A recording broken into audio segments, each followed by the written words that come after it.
초코씨의 달콤 에세이 마음 더하기 가짐. 마음가짐이란 마음과 가짐의 합성어이다. 하지만 내 마음을 온전히 자기가 가졌다는 사람을 만나는 경우는 드물다. 가끔 내 마음이 정말 내 것이 맞나 하는 의문이 들기도 한다. 우리는 대부분의 시간을 다른 사람의 마음을 가지기 위해 노력하며 살아간다. 사람들은 무엇을 좋아할까? 마음에 들려면 어떻게 해야 할까? 사람들이 좋아하는 모습은 어떤 모습일까? 그러다 문득 이상하게 변해버린 내 마음을 보고 놀랄 때가 있다.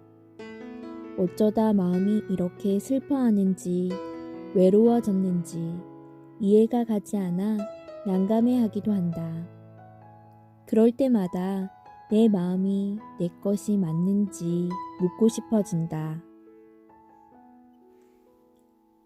정말 한번 물어보자. 마음아, 너는 어떠니? 어떤 모습이 되고 싶니? 하고 말이다.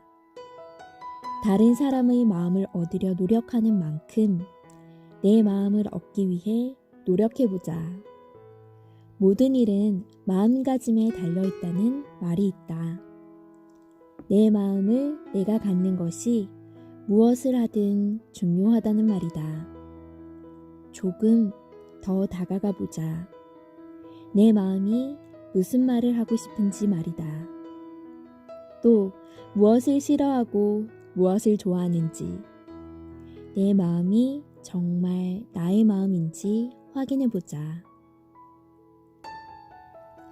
누구나 자기 마음이 예쁜 모습이 되기를 바란다. 하지만 자기 마음이 지금 어떤 모습인지 알지도 못한 채 어디를 바꿔야 예뻐질지 알 수 있을 리 없다. 혹여 예뻐지길 바라긴커녕 전혀 다른 모습이 되어 앓고 있을지도 모른다. 이제라도 알아가면 된다. 어디 문제는 없는지, 혹 아프지 않은지, 소중한 사람의 안녕을 확인하듯이 정말 괜찮니? 하고 진심으로 물어보자. 다른 누가 이해해 주길 바라기보다 내 마음은 내가 알아주자. 내 마음을 온전히 내가 갖자. 진짜 내 마음은 나밖에 볼 수 없으니깐 말이다.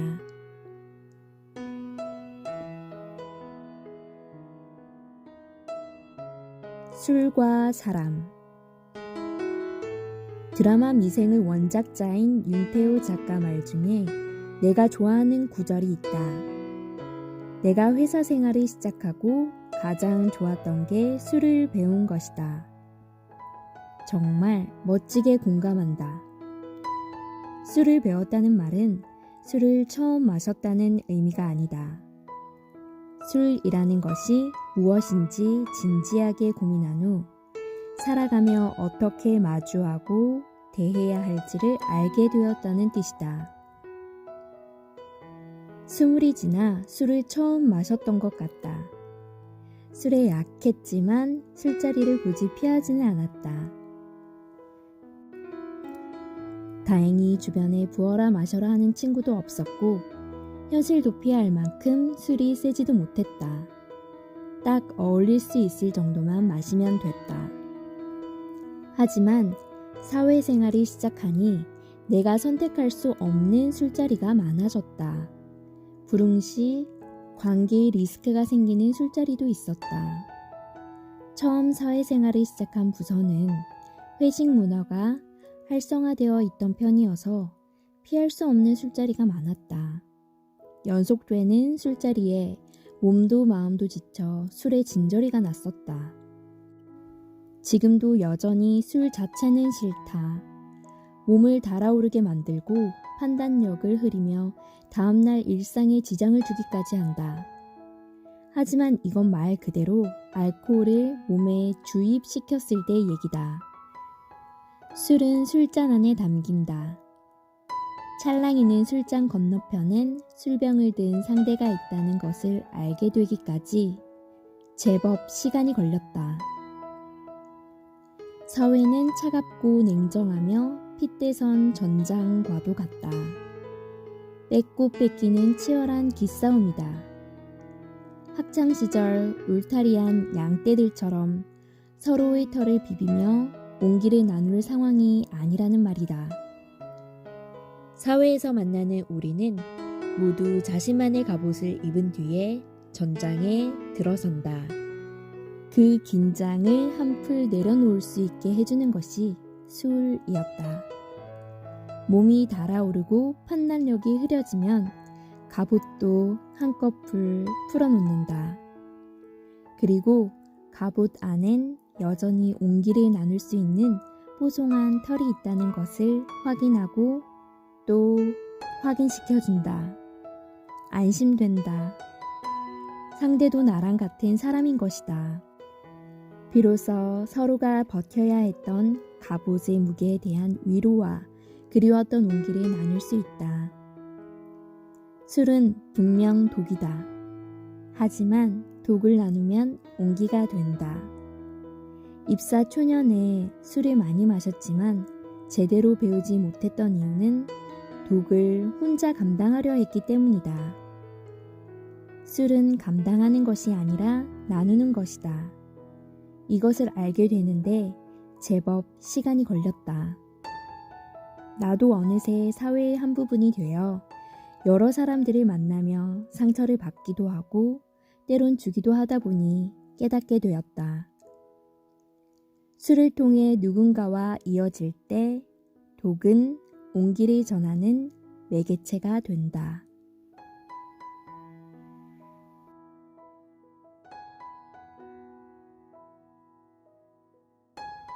도와주는 마음. 오늘 나는 다른 사람을 도와주었다. 대단한 일은 아니다. 정말 별거 없었다. 주차할 자리를 찾지 못해 빙빙 도는 사람에게 저쪽 하며 손짓만 살짝 해주었을 뿐이다. 대수롭지 않은 일이었지만 나는 손짓을 할까 말까 잠시 망설였다. 손 한 번 들어서 방향을 가리키는 거 그다지 수고스러운 일도 아닌데 말이다. 왜 그랬을까? 왜 나는 기꺼이 도와주지 못하고 망설였을까? 일전에 병원에서 주차를 못해 난감했던 적이 있다. 뒷좌석에 아이가 보채고 있어서 나도 잔뜩 짜증이 나 있었다. 겨우겨우 자리를 발견했더니 다른 차가 쏙 하고 들어갔다. 화가 나서 경적을 빵 하고 눌렀다. 소리에 놀라 다른 차라도 받아버렸으면 했다. 하지만 나는 금세 미안해져 고개를 돌렸다. 차에서 만삭의 산모가 좁은 틈을 헤치고 낑낑하며 힘겹게 내리고 있었기 때문이다. 배려하고 이해하고 양보하고 다른 사람을 도와줄 수 있는 기회는 수시로 찾아온다. 먼저 내가 사과했다면 별일 아니었건만 순간의 분을 참지 못해 버럭 하기도 했다. 잠깐 지나면 한동안 미안해 마음이 불편해졌다. 왜냐하면 그때 내가 지키려 한 약간의 돈이나 짧은 시간 혹은 자존심 따위가 너무나 하찮은 수준이었기 때문이다. 오늘 아침 내가 도와준 사람은 어떤 사정이 있었는지 알 수는 없다. 몸이 불편한 사람이 타고 있을 수도, 아픈 아이와 함께였을 수도 있다. 그게 아니라 양보라곤 할 줄 모르는 이기적인 사람이 타고 있었을 수도 있다. 확인할 방법은 없다. 오히려 확인한 것은 나였다. 일전에 그 산모에게 미안해하고 있던 모습이 아직 내 안에 있다는 것을 알게 되었다. 몇 년이나 지난 일인데 여전히 나는 그 미안함을 달고 살아가고 있었던 것이다. 그리고 하지 못한 사과를 하게 된 듯 아주 약간이지만 용서받는 기분이 들었다. 덕분에 오늘 아침을 따뜻한 마음을 느끼며 시작할 수 있었다. 벌써 5년이나 지났다. 그때 그 산모의 아이는 제법 자라서 이제 뛰어다닐 만큼 컸을 것이다. 지금 그 아이 곁에는 무엇이 더 중요한지 알려주는 사람이 있을까? 그 아이의 세상에는 자존심을 지키는 것보다 훨씬 더 가치 있는 것이 무엇인지 알려주는 어른이 함께 있기를 기도한다.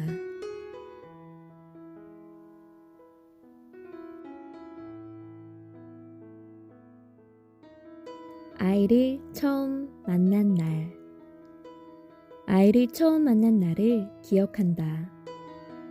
까만 모니터에 먼지가 끼인 듯 뿌연 잔상들이 흩어지며 떠올랐다. 의사가 고체 비누같이 생긴 막대기를 이리저리 돌리자 희미한 먼지가 안개가 되더니 조금 더 또렷한 점들로 바뀌어 갔다.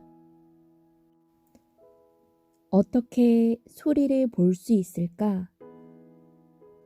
심심한 궁금증이 떠올라 물어볼까 하고 의사 쪽을 바라보았지만 미간을 잔뜩 찌푸리고 집중하고 있는 모습을 보고는 다시 모니터로 눈을 옮겼다. 나도 함께 미간을 잔뜩 찌푸리고 모니터를 응시했다. 도무지 무엇을 찾는지 모르지만 숨은 그림같이 각자 뭔가 하나씩 찾지 못하면 이 방을 탈출할 수 없을 것 같은 긴장감이 돌았다. 내 아이가 내가 만든 또 다른 생명이 우주 어딘가에 있다는 것을 받아들이는 것은 아직 어색했다. 내가 어디 있는지, 어디서 무엇을 하고 살아가고 있는지, 과연 제대로 살아오긴 했는지 확신이 없어졌다. 까만 모니터에 하얀 점점들이 휙휙 지나갈 때마다 몇 광년 떨어진 우주의 성운들 사이를 이리저리 부유하며 떠다니는 듯한 기분이 들었다. 막상 아이를 만난다니 스스로가 부끄럽게 느껴졌다. 아직 내겐 그 무언가가 없었다. 뭐랄까, 나 스스로도 나 자신이 제대로 만들어졌을까 하는 확신이 부족했다. 일종의 나만의 스타 같은 것이 아직 내게는 없었다. 이게 나야 하고 보여줄 만큼 잘하지 못했다. 나는 아직 누군가의 부모가 될 준비가 안 된 것이다. 준비 자세를 취하기도 전에 의사가 말했다. 찾았습니다. 여기 있네요. 심장이 벌컥 튀어나오려는 것을 험하고 참았다. 모니터는 작고 희미한 빛을 응시하고 있었다. 콩만한 크기였다. 정말 내 아이인지 생명이 맞는지 내 의학 지식 수준으로는 분간을 할 방법이 없었다. 어쩌면 아직 부모가 될 준비가 부족해서 알아보지 못하는 게 아닐까 죄스러운 기분도 들었다. 대신 아, 네 하고 옅은 탄성이 나왔다. 모니터의 안개 같은 성운들이 걷히고 점차 또렷이 아이의 별이 떠올랐다. 내가 준비하는 시간을 갖는 것과는 별개로 아이는 나의 아이가 되기 위해 충실히 준비하고 있었다. 콩만한 별 안에 또렷한 맥박이 보였다. 1초도 쉬지 않고 나를 불렀다. 그 작고 단단한 심장은 세상 무엇보다 강한 울림이었다. 그것은 정확히 나를 향한 울림이었다. 그렇게 우리는 서로를 알아보았다. 아이가 처음 나를 부르던 그날, 그 울림을 또렷이 기억한다. 그리고 분명하고 또렷한 신호를 듣게 된 그 순간 나는 알게 되었다.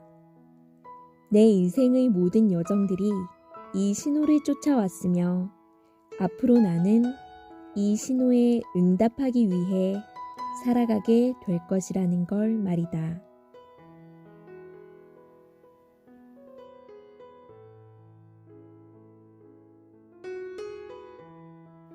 어른이 되는 법. 기왕이면 나는 어른스러운 어른이 되고 싶었다.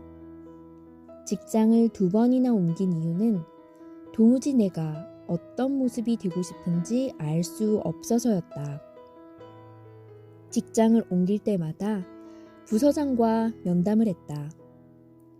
10년 뒤에 제가 여기서 무엇을 하고 있을지 모르겠습니다. 여기 계신 분들 중 제가 되고 싶은 모습이 없습니다. 그리고 3번째 직장. 어느새 이곳에서 10년이 되었다.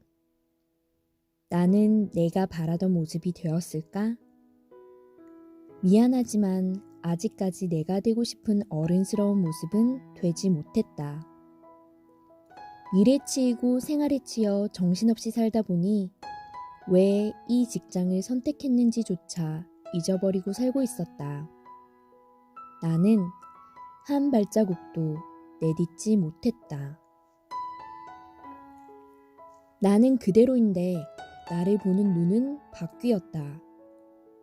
선배보다 후배가 더 많아진 만큼 업무와 책임이 늘어났다. 존대하는 경우보다 존대받는 경우가 많았다. 나는 어느새 사회에서 어른의 대열에 끼어 있었다. 어른의 나이가 된 나는 혼란스러웠다. 내가 가진 책임감이 충분해 어른이 된 것이 아니라 책임지지 않으면 안 되는 나이가 되어버려서 어른이 되었기 때문이다. 어른 대접을 받는 것이 아니라 어른 취급을 당하게 되었다. 어리광을 부려서도 경솔하게 행동해서도 쉽게 토라질 수도 없게 되어버렸다. 내 안에는 어리광 피우고 서툴고 잘 삐지는 아이가 있단 걸 꼭꼭 숨겨야만 한다. 10년이 지나서야 경솔했던 내 모습을 반성하게 되었다. 그 당시 나보다 10년 어른이었던 그들 역시 어른과 아이 사이에 끼어서 우왕좌왕하며 삶에 치이고 있었던 것이다. 여전히 나는 정말 어른이 어떤 모습인지 모른다. 그 시절 내가 찾던 어른의 모습은 되지 못했기 때문이다. 아직까지 찾아가고 있다. 10년 전의 나도 그리고 지금의 나도 여전히 어른의 모습을 찾기 위해 고민하고 방황하고 불안해하고 있다. 하지만 10년 전과는 분명히 다른 점이 한 가지 있다. 지금의 내 안에는 불안해하던 10년 전의 내 모습도 있다는 것이다. 그래서 그때는 할 수 없었지만 지금은 해줄 수 있는 이야기가 있다. 만약 10년 전 나와 같은 고민을 하는 동생을 만나면 말해주겠다. 어른스러운 거 그거 사실 별거 아냐. 다들 대충 어른인 척하고 살 뿐이야. 그러니 겁먹지 말라고 말이다. 어른이 되어 간다는 것은 어쩌면 아직까지 어른인 척해도 괜찮다고 알려줄 수 있는 게 아닐까 한다.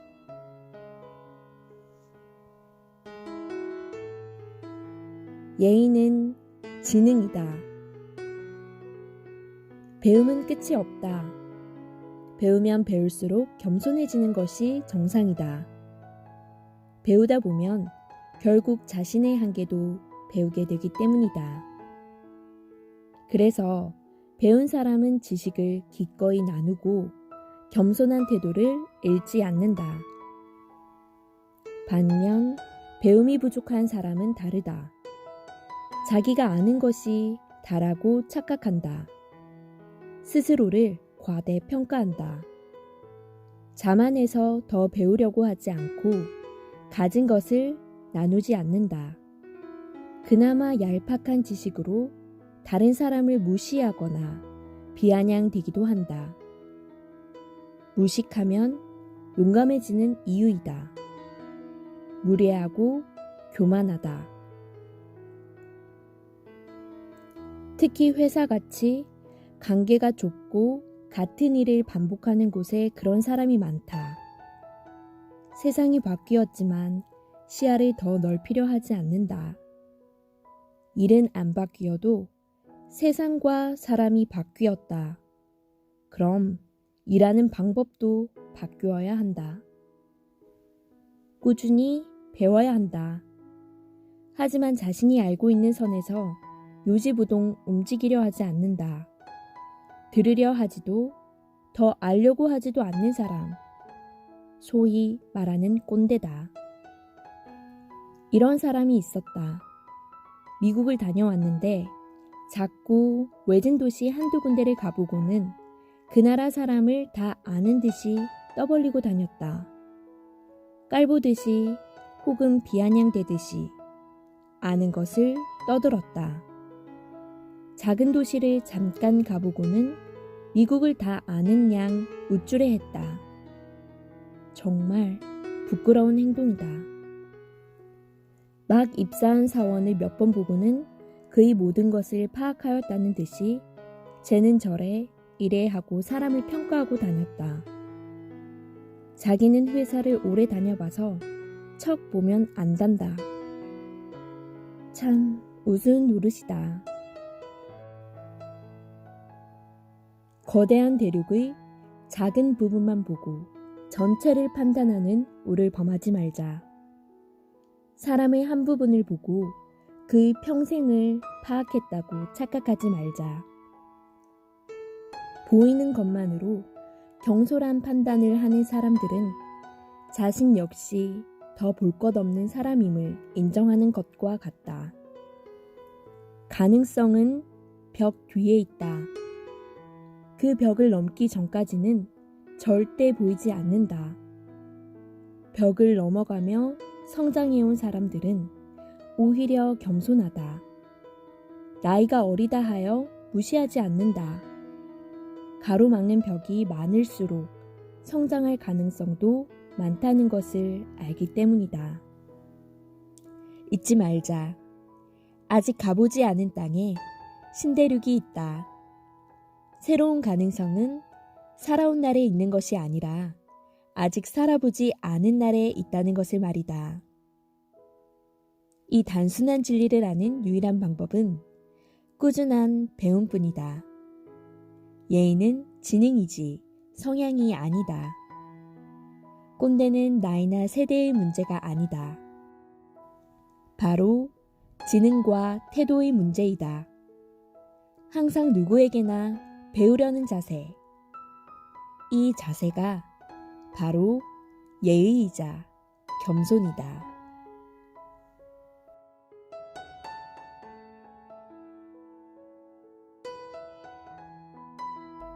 유년의 기억. 살아가며 많은 기억들을 잃어버리지만 가장 오래된 모습은 아직 선명하게 남아있다. 6살 때였다. 유치원 버스가 출발한다는데 마침 쉬가 너무 마려워 어쩌지 하고 발을 동동 구르며 난감해했다. 어쩌다 화장실을 안 갔는지, 그래서 화장실은 다녀왔는지, 아니면 버스에서 바지에 실례를 했는지는 기억나지 않는다. 내게 남아있지 않다 하여 기억이 사라진 것은 아니다. 그날의 기억들은 엄마가 갖고 있었다. 갓 낳은 아이가 옹알이하고 걷다 웃으며 안기던 그 순간들은 모두 추억이 되어 엄마의 기억에 남아있다. 나도 어른이 되어 나의 아이를 가지고 알게 되었다. 내가 어떻게 태어나고 어떻게 자랐는지 부모가 되어서야 알게 되었다. 아이가 태어난 날 작고 여문 입으로 젖을 찼던 모습을 생생히 기억한다. 울고 웃는 모습에서 날 닮은 표정을 발견할 때마다 감탄하게 된다. 아이에겐 하찮은 일상이겠지만 내게는 모든 순간이 특별한 기억으로 저장된다. 기어다니던 아이가 두 발로 걷더니 어느새 뛰어다닐 만큼 자라 웃으며 내 품에 안기던 순간들을 평생 잊을 수 없을 것이다. 엄마의 눈으로 볼 수 있기에 특별함이 더 커진다. 그 시절 엄마가 나를 키우며 가졌던 행복과 충만한 감정을 고스란히 느끼게 되니 말이다. 이런 감정을 어릴 때는 느낄 수 없었다. 당시 내겐 특별하지 않았던, 그래서 기억조차 나지 않는 유년기의 기억은 내가 부모가 되어서야 내 아이의 모습으로 대체되는 것이다. 그때 나도 이랬구나 하고, 그리고 그때 엄마는 나를 이런 눈으로 보았었구나 하고 말이다. 문득 엄마가 한 말이 생각난다. 내가 처음 태어나서 하루에 수백 번 깔깔대며 웃는 걸 보며 느낀 만족감이 너무 컸기 때문에 내가 자라면서 속을 썩이더라도 그때를 생각하며 다 이해할 수 있었다고 한 적이 있다. 사실 그땐 엄마의 말을 제대로 이해하지 못했다. 이제야 내 아이를 키우면서 알 수 있게 되었다. 날 닮은 아이를 키우면서야 비로소 엄마의 모습을 닮을 수 있게 된 것이다. 아쉽게도 우리는 유년의 기억을 대부분 잊어버린다. 사실 내 인생은 그날의 유치원 버스에서 시작됐다 해도 무방하다. 이전의 기억이 없기 때문이다. 소중한 추억을 지킬 수 없다니 속상하다. 대신 아이의 성장을 보면서 내가 어떻게 자라왔는지 알게 된다. 그리고 기억에 없는 시간이 얼마나 소중한 시간인지 역시 이제서야 알게 된다. 어쩌면 우리는 그때 아직 준비가 부족해서 기억하지 못하는 게 아닐까. 얼마나 소중한지 알기 위해서는 좀 더 기다려야만 했다. 어른이 되어야 했던 것이다. 나도 내 아이를 키울 준비가 되어야 했다. 그리고 아이를 키우면서 잊어버린 내 유년의 모습들을 찾아간다. 비어있던 기억들이 내 아이로 대신 채워진다. 내가 어떻게 웃고 울고 투정 부리고 걸어와 안기게 되었는지 아이를 통해 나의 유년기를 본다. 지금 내 눈에는 그 과정들 하나하나가 너무나 소중하고 경이롭다. 이것 역시 나도 내 유년기의 기억을 찾을 준비가 되었기 때문일 것이다.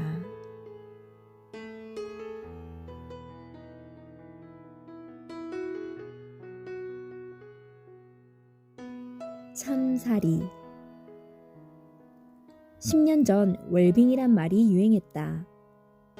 건강하게 산다는 외래어인데 순 우리말로 바꾸면 참사리가 된다. 사실 나는 참사리란 말이 더 마음에 든다. 같은 뜻이지만 웰빙은 물질적인 면이 더 강조된 느낌이 든다. 웰빙 음식, 웰빙 다이어트, 웰빙 케어들이 그렇다. 건강을 조금 고급스럽게 표현했을 뿐이다. 건강에 초점이 맞춰져 상품들이 만들어지다 보니 의미가 한쪽으로 치우쳐졌다. 잘 먹고 잘 산다는 말이 있다. 조금 구식 표현 같지만 사실 웰빙과 뜻이 같다. 다만 시대적인 의미가 조금 다르다. 잘 먹고 잘 살자는 말은 먹거리가 풍족하지 못하던 시대에 사용했다. 마음이나 정신에 여유를 갖기보다는 끼니가 우선 걱정이던 때였다. 잘 먹어야 몸이 건강하고 마음은 그 다음이다.